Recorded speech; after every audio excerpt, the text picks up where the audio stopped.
look what they just cliffhangered me on. They cliffhangered me on this scene right here for the latest chapter, and I'm just like, you can't do this to me. You can't leave me on a chapter like this. You can't get me invested in your story and cliffhanger me with something like this. Like, bro, and then to get me attached to the series, to start the series off, you give me a foot scene. Like, you give me straight up a foot scene, bro. You can't do this to me. You can't get me this invested, okay? You can't get... like, bro! Oh my goodness, from out of context, I look like a massive gooner right now. And to be fair, I kind of am. But let me explain, okay? I need to explain. Zodiac Girls is a series I literally just started about an hour ago. And I sat down, I read it on a whim. Like, I saw this picture here, I saw this cat girl, I was like, oh, she's cute. I was like, sure, let's give it a read. I looked at how many chapters it was, not many. Okay, I was like, yeah, this would be very quick work. I sat down, I read it, and I was so upset because there's not more content. Thankfully, looking at this series, it is releasing weekly. You can see a bunch of chapters came out on the 13th of December, they came out on the 20th, and they came out on the 27th. So, it's a weekly release, every 7 days. Thankfully. Oh, thankfully. I needed a new weekly series to read, but I'm so upset right now, man. I want to know what's going to happen, because, like, they literally cliffhangered me with this. Like, you can't do this. Like, what a character design, by the way. Like, bro. But that's not the only character design. Like, you got this character design. This is our main female character, by the way. She's like a cat girl. Bro. Okay, I'm not really making my case any better for saying, you know, I'm not a gooner, which technically, once again, I kind of am. But okay, I've gotten ahead of myself. I need to actually explain what Zodiac Girls is about and why I'm honestly enjoying this so much, besides the fan service. So, Zodiac Girls, honestly, is super fascinating to me, because it reminds me of, like, classic harem anime and manga. Now, that might come off as a bad thing for some individuals, but think about it. It's been a very long time since we had something very traditional, like, let's say, like, To Love Ru, or, you know, we had stuff like, Oh My Goddess, you know, stuff like that. And the very, like, essence of Zodiac Girls also reminds me of a tad dash of, like, Fruits Basket. It reminds me of, like, The World God Only Knows, stuff like that. And, I don't know, it feels just super traditional. Like, the individual that wrote this series is straight up, like, I really do think that they were heavily inspired by traditional anime and manga, like harem, rom-com type stories, judging by the way the writing of this series is. Now, I'm not saying it's generic. I'm not saying it's cliche. It has this vibe about it that takes me back to a simpler time. A simpler time where anime, manga, and even webcomics and webtoons was super niche. Not many people read them or knew about them. That's what this feels like. And I'm just like, dude, I can't believe this man didn't like this foot. Like, bro, who doesn't want, like, some grippers, man? Who doesn't want that? I gotta be serious, guy. I gotta be serious. It's just such a simpler feeling series. It like, to get to the main meat and potatoes of the presentation of Zodiac Girls. Our main male character, he is someone that is this average, nerdy guy, which very reminiscent of classic manga and anime, harem rom-coms, and he's someone that is being bullied. And basically, one day, his childhood friend, she steps up for him, she protects him, is like, hey, you know, you need to pick on someone your own size, different stuff like that, and pretty much that's the initiation with the character dynamic of the MC with his childhood friend.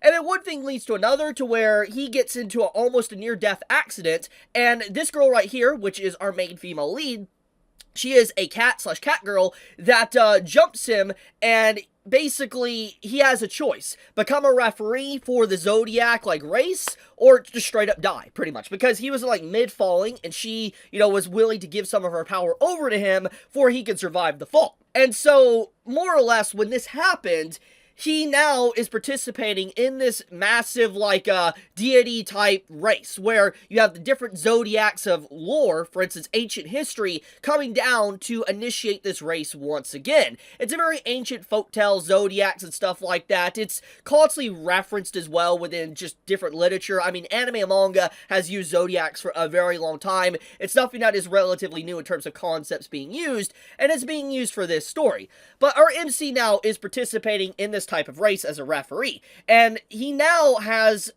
a few tasks available to him. First off, he needs to find all the different zodiacs that have descended from the heavens, gather them to participate in the race, and if he does not do that within 100 days, he will die. But it doesn't just stop there.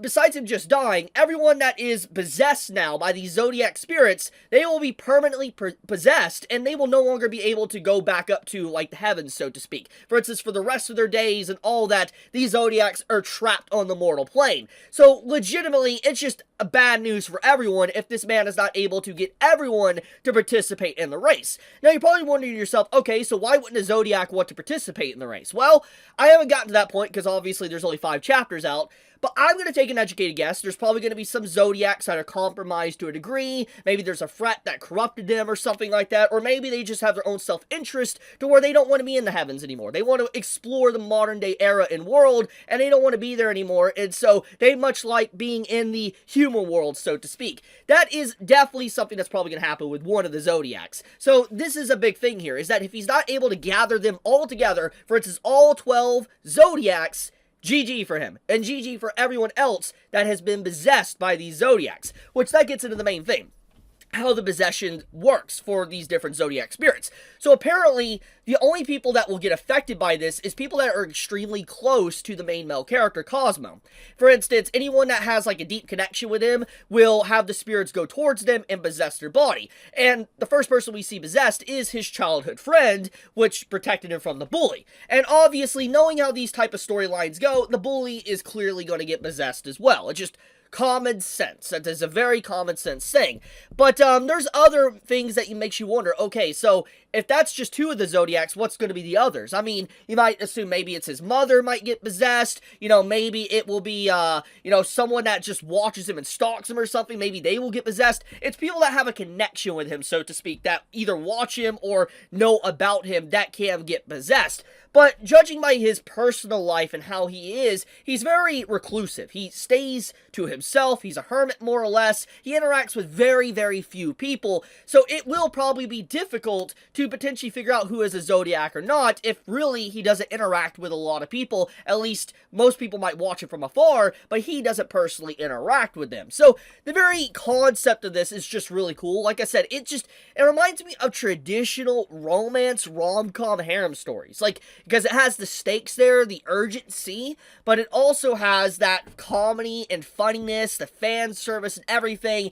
I like this. This is actually a really good read. The worst part about this, though, is that there's not a lot of chapters out right now. There's literally only 5 chapters out, which makes me upset because I want to continue reading it. I want to read more, but obviously I'm going to have to wait. I'm not going to lie, guys. I'm heavily debating on reviewing this series weekly.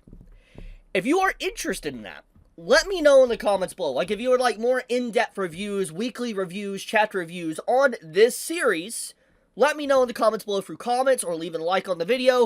If the video does well enough, then it'll definitely let me know you guys want more conversation about this series in general. But I will tell you guys, go give it a read. It's spicy. It is spicy like bro. That's all I'm gonna say. If you are interested in reading it, though, I will link it in the description. You can check it out. It does help me out, by the way, if you click on the link, just to be completely transparent, and I would greatly appreciate it. And I'm just going to say, I do like this series. I really want to read this, and I really do want to talk about this more if you guys are legitimately interested in it. But thank you so much for watching. May all of you have a fantastic day or night wherever you live. Chibi out.